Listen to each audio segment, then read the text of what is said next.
7 जून मंगलवार का दिन था और समय था रात के 9 बजे। पुलिस स्टेशन में घंटी बजती है। जैसे ही पुलिस वाले फोन उठाते हैं तो सामने से एक आदमी बोल रहा था कि वृंदावन कॉलोनी में मेरी बहन की लाश पड़ी हुई है, प्लीज एक बार आकर देख लीजिए। दोस्तों, यह सुनते ही पुलिस वहां के लिए रवाना हो जाती है। जैसे तैसे करके वह वृंदावन कॉलोनी में पहुंचती है और बताए हुए घर के पते के ऊपर जाती है। जैसे ही डोरबेल बजती है तो वहां पर पहले से ही काफी आदमी इकट्ठा होते हैं। एक लड़का दरवाजा खोलता है। वह बताता है कि एक बिजली कर्मचारी हमारे घर पर आया था और उसने मेरी माँ की हत्या कर दी है।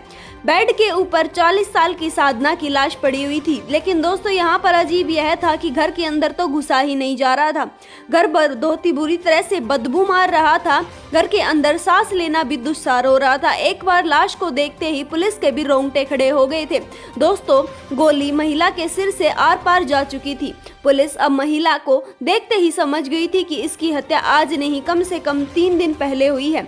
जिसके बाद से ही जब इसके बारे में बच्चे से पूछताछ की जाती है तो बच्चा बताता है कि एक बिजली कर्मचारी हमारे घर पर आया था और मेरे पिता की लाइसेंस वाली बंदूक से उसने मेरी मां को गोली मार दी है। दोस्तों, जिसके बाद से ही पुलिस इस बात के ऊपर भरोसा नहीं करती है, क्योंकि उसका बार बार उसके बच्चे का बयान बदलते हुए देखकर पुलिस को उसके ऊपर शक हो रहा था। दोस्तों, जब दोबारा से उसके बारे में पूछा जाता है तो वह यही बात बताता है कि बिजली वाला आया था और मेरी माँ की हत्या कर दी है। हालांकि किस वजह से कर दी है यह बात वह बिल्कुल भी नहीं बता रहा था। दोस्तों, जब आसपास पड़ोसियों से इसके बारे में पूछताछ की जाती है तो वह बताते हैं कि 3 दिन से यह घर बंद है। इसके अंदर ना ही कोई आ रहा है ना ही कोई जा रहा है। हालांकि पुलिस साफ साफ यह देख सकती थी कि लाश 1 दिन पुरानी नहीं थी। जिसके बाद से ही एफएसएल की टीम उस बात का मुआयना करती है। उसको इसके लिए पोस्टमार्टम के लिए भेज दिया जाता है। लड़के से बार बार पूछताछ की जाती है, लेकिन अचानक से जब पुलिस की निगाह यहाँ पर बच्ची की तरफ पड़ती है, बच्ची 10 साल की थी और काफी घबराई हुई थी। पुलिस अब समझ चुकी थी कि बच्ची इसके बारे में कोई भी बयान दे सकती है, जिसके चलते पुलिस पहले बच्ची का भरोसा जीतती है। उसके बाद से ही जब बच्ची से पूछताछ की जाती है तो बच्ची बताती है कि मेरी माँ की हत्या हो गई है और मैंने 3 दिन से कुछ नहीं खाया है। मुझे एक कमरे में बंद कर दिया गया है। यह सब कुछ सुनने के बाद यहाँ पर बेटे से दोबारा से पूछताछ की जाती है तो बेटा भी टूट जाता है। बेटा बताता है कि मेरी माँ मुझसे बहुत प्यार करती थी, लेकिन मैं इस बात से काफ़ी परेशान रहता था कि जब भी मैं पबजी खेलता या फ़ोन चलाता था मेरी माँ मुझे टोकती रहती थी। यह मुझे बिल्कुल भी पसंद नहीं था। मैं पबजी खेलना चाहता था, जिसके चलते रोजाना मेरी माँ की और मेरी इस बात को लेकर लड़ाई होती थी। आए दिन हमारे बीच में लड़ाई होती थी। अब मेरी माँ मुझे थप्पड़ भी लगाने लगी थी। मुझे यह बिल्कुल भी पसंद नहीं आता था। मैं आज़ादी चाहता था। जब भी मेरी माँ मुझसे फ़ोन छीनती थी या इसके लिए रोकती टोकती थी तो मुझे काफ़ी गुस्सा आता था। जिसके चलते ही एक बात और थी जिसके चलते हमारी माँ बेटों के लिए लड़ाई होती है। यहाँ पर बेटे का कहना है कि मेरी माँ के पास एक आदमी आता है जो कि हमारे घर का नहीं है, हम उसे नहीं जानते हैं।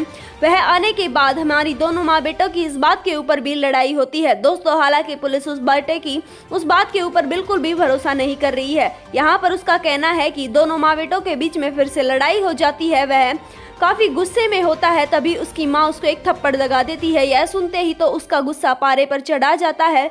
वह अपने पिता की रिवॉल्वर उठाता है और अपनी माँ के सिर में गोली मार देता है। यह देखते ही छोटी बहन वहाँ पर भागी आती है, जिसके बाद वह छोटी बहन को धमकाता है, डराता है और दूसरे कमरे में बंद कर देता है। जिसके बाद वह अंडा करी ऑर्डर करता है और अपनी माँ की लाश के पास बैठकर पार्टी को एंजॉय करता है। जिसके बाद वह क्रिकेट खेलने का काफी शौकीन था। बाहर जाकर क्रिकेट खेल कर आता है और अंदर से फिर से घर को बंद कर लेता है। यह सब कुछ करने के बाद भी बेटे का मन नहीं भरा। वह मां की लाश के पास बैठकर सारी रात मूवी देखता है। जिसके बाद अब 2 से 3 दिन हो चुके थे, यह लाश सड़ चुकी थी। यह सब कुछ करते करते अब वह रूम फ्रेशनर पूरे घर में छिड़कने लगा था। फिर भी लाश की बदबू थी वह कम नहीं हो रही थी, जिसके चलते अब वह समझ चुका था कि कोई ना कोई पड़ोसी उनके घर पर आने वाला है। इसलिए अपने पिता को फोन कर बताता है कि इलेक्ट्रीशियन ने मम्मी की हत्या कर दी है।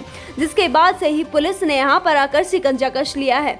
महिला 40 साल की थी और महिला का पति यानी बच्चों के पिता हमारे आर्मी में अफसर है। दोस्तों, हम आपको बता देना चाहते हैं, जब इस वारदात का खुलासा होता है तो चारों तरफ खलबली मच जाती है कि कैसे एक बेटे ने पबजी के लिए अपनी मां की इतनी बेरहमी से हत्या कर दी।